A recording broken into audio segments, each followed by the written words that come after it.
Time doesn't judge you. You judge time. And you use time as a measure with which to judge yourself by.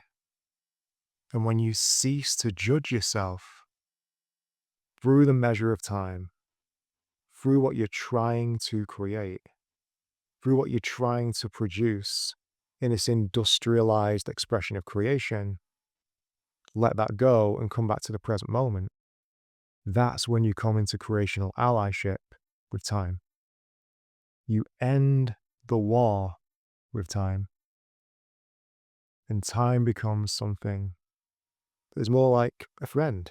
It becomes kin. It becomes something that you commune with, something that you're in union with, rather than fighting against as like a scarce resource, bringing lack mindset towards it.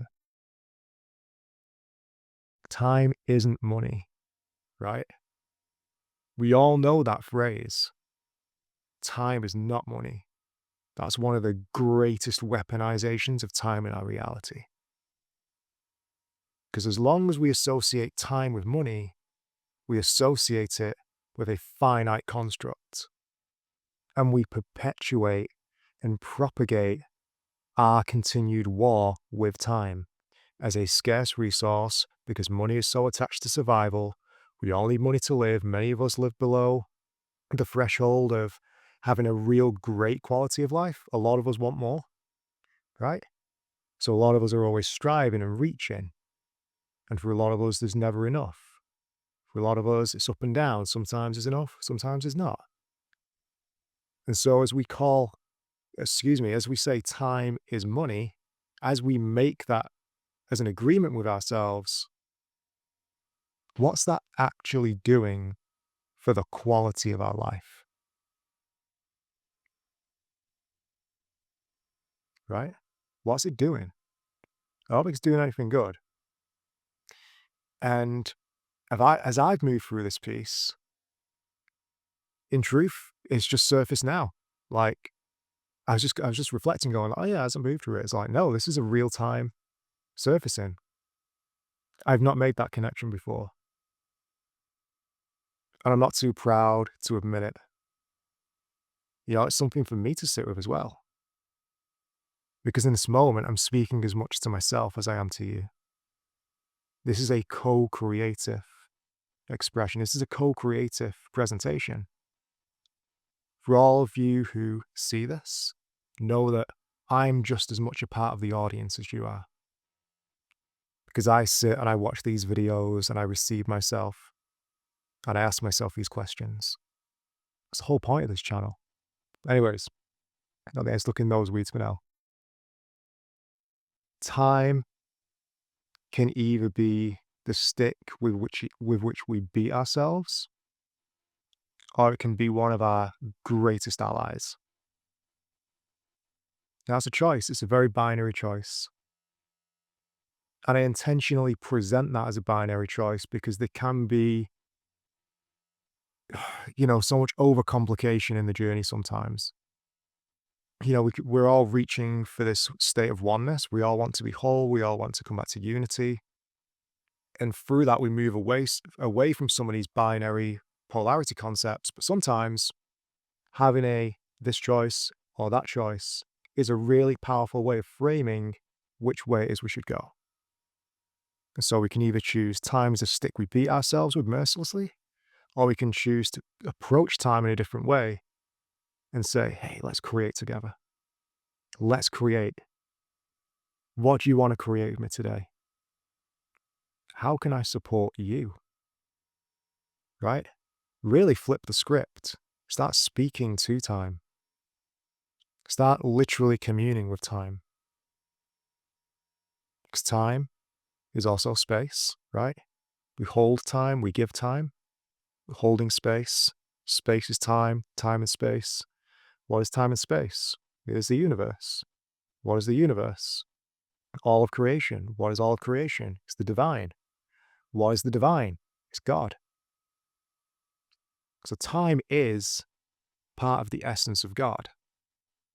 And so to continue being at war with time, we're really being at war with God.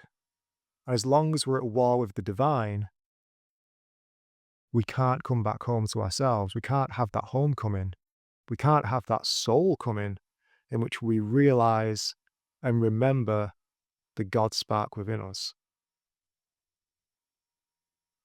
As long as time is weaponized against us, and as long as we continue to fight against it, the nervous system's going to be inflamed.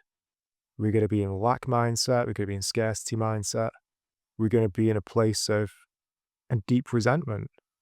We're going to be in a place of frustration. We're going to be in a place of anger. We're going to be in a place of stress, anxiety, longing, right? Just general tension. But it doesn't have to be that way. It really doesn't. Time can be the sponsor of the most beautiful experiences that we have if we choose to allow it to be. Time can be that for us. The question is, can you allow time into your life in that way?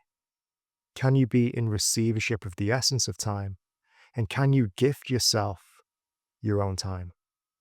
Right? It can be as simple as that.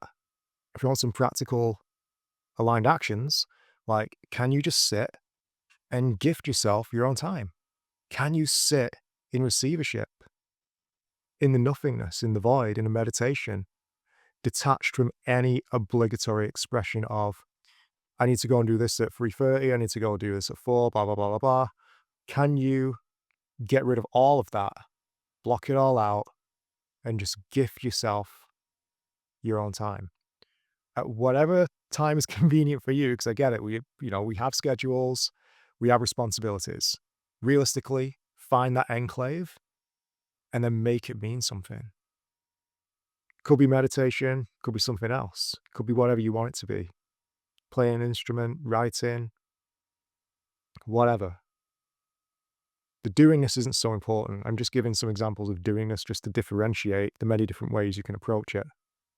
But the key thing I'm really communicating here is just allow.